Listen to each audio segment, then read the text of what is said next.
Welcome back to the Rambler Sports Locker's coverage of the NCAA tournament. I'm Eric Moran, joined by RSL reporter Abbey Sileo to discuss the matchup between number 8 seed Loyola Ramblers and the number 9 seed Georgia Tech Yellow Jackets.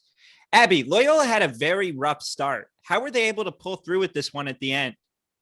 Yeah, like you said, they had a very rough start. They definitely gave too many chances to Georgia Tech early on. There were a lot of turnovers, a lot of offensive chances for the Yellow Jackets. But once the Ramblers got over that hump, they definitely got into a groove and they pushed themselves offensively for the rest of the game.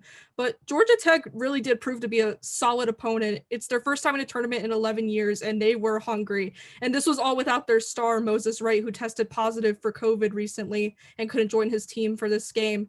One weakness that really stood out to me, though, for Georgia Tech was that they only had one offensive rebound the entire game compared to Loyola's 12, which they were able to capitalize on often. And the Jackets didn't even get this one offensive rebound until super late in the game. So this was definitely a disadvantage for the Jackets, but they definitely kept this game close to the final minutes. But at the end of the day, the Ramblers were able to pull through. And who are some of the players on the Ramblers who ultimately helped the Ramblers win today's game? Yeah, so all the starters had very solid performances today. Braden Norris, he is always bringing it with a lot of three-pointers. Lucas Williamson led the team with 21 points, and Cameron Krutwig, he definitely led that run late in the half to get them up through that rough start that they had initially. And I have to give it to Marquise Kennedy, too. He definitely made his mark today. He played 16 minutes, and he scored 6 points during his time off the bench.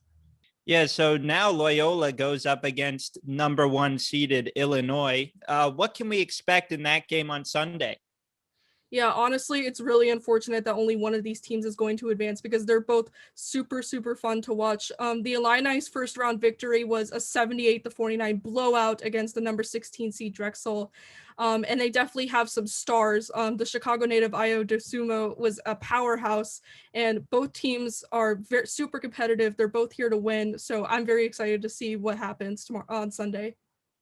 Yeah, I'm very excited as well to see what Loyola's defense is going to do against the Fighting Illini. I think at the very least it will be a good game. It's hard for me to really pick, so let's just hope for the best.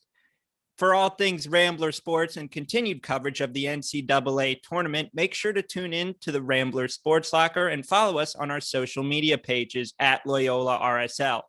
For the Rambler Sports Locker, I'm Eric Moran.